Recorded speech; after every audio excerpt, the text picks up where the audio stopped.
매년 여름쯤이면 다음 해의 법정 최저임금이 결정됩니다. 노동계는 지 말만 하고 얼토당토하는 인상안을 가져오면 또 재계는 그 반대급부로 매년 동결안을 가지고 나옵니다. 그러면 중간에서 정부 측이 대충 쇼당치듯이 조금 올려서 숫자를 결정해요. 그게 지금 한국의 최저임금이 결정되는 방식입니다. 매년 똑같아요. 예외가 없어요. 그런데 올해 노동계의 요구는 지나쳐도 너무 지나치고 선을 넘어도 너무 넘었습니다. 노동계가 들고 나온 안은 자그마치 한 번에 26.8% 인상안이에요. 현재 법정 최저임금이 시간당 9,620원인데 이걸 한 번에 12,200원으로 올리라고 요구하고 나선 겁니다. 세계가 지금 인플레이션과 전쟁을 벌이고 있고 세계 경제 위기가 온다 만다 하고 있는 상황이에요. 기업들은 문재인이 망쳐놓은 기업 환경, 최저임금 52시간제의 함정에 빠져서 그야말로 허우적대는 상황입니다. 한국 경제를 지탱하는 주요 산업들이 다들 상황이 안 좋아요. 경쟁도 심하고 마켓 셰어도 줄어들고 경기 사이클도 꺾였습니다. 간단하게 말해서 밖으로는 세계 경제 위기가 문을 두드리기 직전이고 안에서는 기업들은 그야말로 망하네 만해하는 상황인 거예요.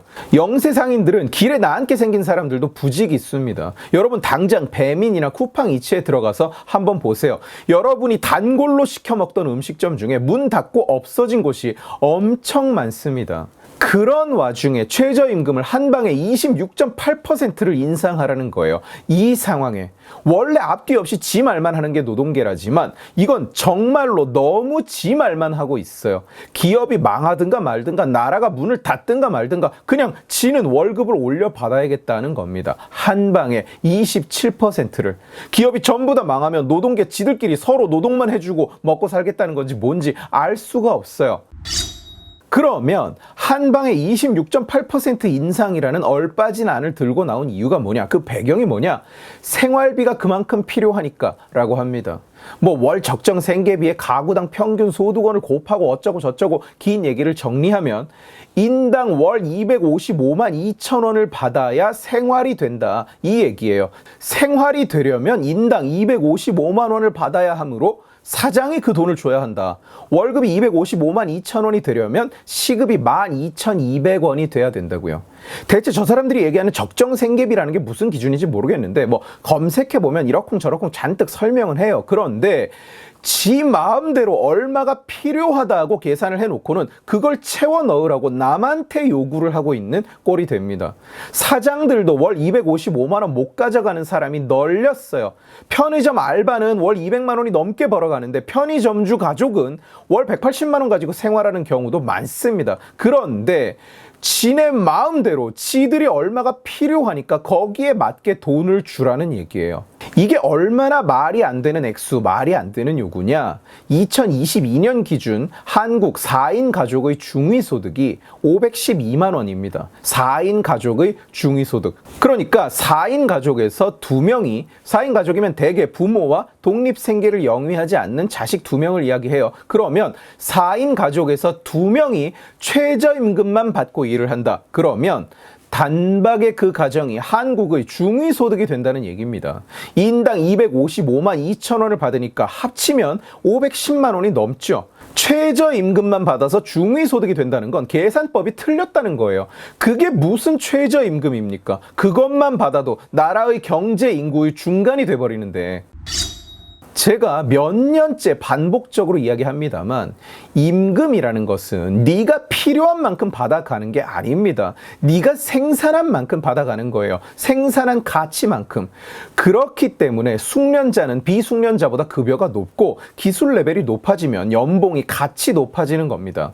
가치를 생산하지 못하면 급여를 받을 이유도 받을 자격도 없어요. 어떤 노동자가 하루 종일 나사 하나를 꼽았다 뺐다 한다고 생각해 보십시오.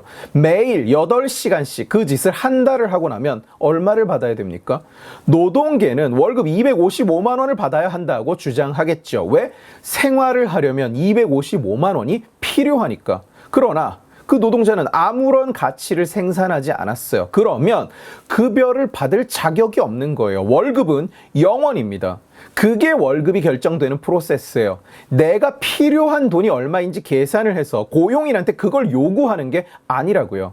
여러분의 회사에 무경험 비숙련 노동자가 와서 어버버거리면서 뭔가 일을 하고는 나는 식구가 많아서 부양에 돈이 많이 든다. 그러니 월 500만 원을 받아야 되겠다고 한다면 여러분 어떻게 받아들이실 겁니까? 말이 되나요? 여러분이 고용인이라면 그 돈을 줄 겁니까? 걔가 500만 원이 필요하다고 하니까 500을 줄 거예요? 아니죠. 그런데 생활비가 그만큼 필요하니까 월 255만 원, 시급 12,200원을 받아야 된다는 요구도 그거랑 똑같은 논리에서 나오는 거라고요. 내가 필요하니까 그 돈을 줘라. 내가 무슨 일을 했고 내가 얼마나 가치를 생산했는지는 따지지 말고 내가 필요하니까 시급이 12,200원이 돼야 된다.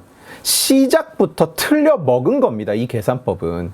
생산한 가치를 고려하지 않고 필요한 양으로 임금을 결정하면 결국은 어떤 시스템이 되느냐? 사장이 직원한테, 피고용인한테 적선을 하는, 기부를 하는 시스템이 돼버립니다. 가치를 기준으로 시간당 5,000원을 받아야 마땅한 어떤 직원한테 사장이, 고용인이, 주주가 시간당 7,200원을 얹어서 12,200원을 줘야 되는 구조가 되는 거예요. 생산한 가치를 기준으로 시간당 3,000원을 받아야 마땅한 사람이 있다면 회사가 시간당 9,200원을 더해서 12,200원을 줘야 되는 겁니다. 이건 임금이 아니라 그야말로 기부가 되는 거예요. 회사가 직원한테 기부를 하는 꼴이죠. 적선을 하는 꼴입니다. 이유가 뭐냐? 직원이 그 돈이 필요하니까. 그러면 결국 어떤 결론이 나오느냐? 고용이 사라지는 거예요. 미쳤다고 사장이 직원을 고용해서 쓰겠습니까? 미쳤다고 주주가 직원을 고용하는 걸 용납하겠습니까? 직원을 고용하면 고용한 만큼 배임이 되는데 차라리 문을 빨리 닫고 집에 가는 게 돈이 적게 드는 거예요. 최소한 직원한테 기부하는 돈을 아낄 수 있는 길이 되는 겁니다. 무조건 임금을 올린다고 근로자들, 피고용인들이 행복해지는 게 아니라는 거예요. 경제는 순환하고 작용이 있으면 반작용이 있습니다.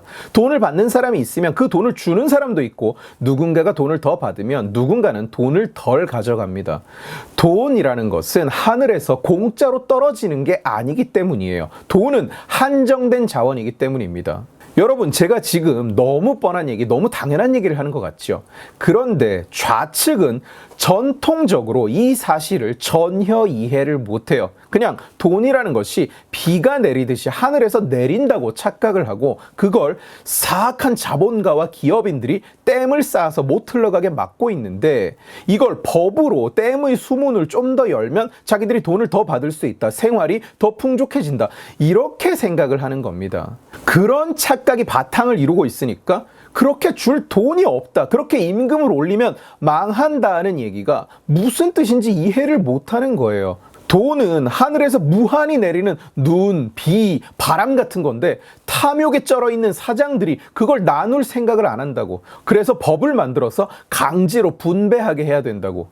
대기업을 깔 때는 소상공인, 중소기업은 분명히 세상에서 가장 약한, 손만 갖다 대도 바스러질 것 같은 그런 약자였는데 최저임금을 올릴 때는 갑자기 중소기업, 소상공인, 치킨집 사장, 편의점 사장들이 무한한 돈을 가진 탐욕스러운 자본가가 되는 거예요.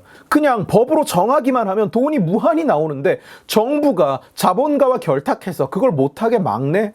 시급 10만 원 하면 모두가 풍족하게 문화생활도 즐기고 저녁에 있는 삶도 하고 1년에 두어 번씩 힐링 여행도 다녀오고 할 건데 저 사악한 자본가인 치킨집 사장, 국수집 사장이 그걸 못하게 막네? 무한한 돈을 가지고 있으면서 좌측의 최저임금 주장은 이렇게 모순되는 거예요. 그리고 그 모순에서 벗어나지를 못합니다. 왜?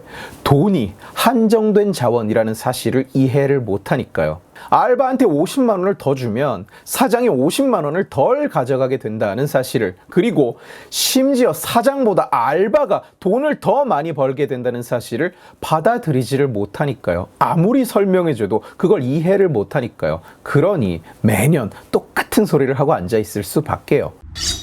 문재인 강점기 첫 해에 문재인은 소득주도 성장이라는 듣도 보도 못한 말도 안 되는 머저리 같은 헛소리를 근거로 최저임금을 뻥튀기 시켰습니다. 그 한 방에 나라 경제가 휘청거리고 소상공인들이 추풍낙엽처럼 쓰러졌어요. 그때 인상폭이 몇 %였느냐? 16.4%였습니다.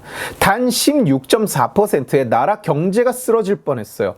고용원이 있는 사업체가 대거 고용원이 없는 사업체로 변경됐습니다. 이게 무슨 뜻인지 설명이 필요할까요?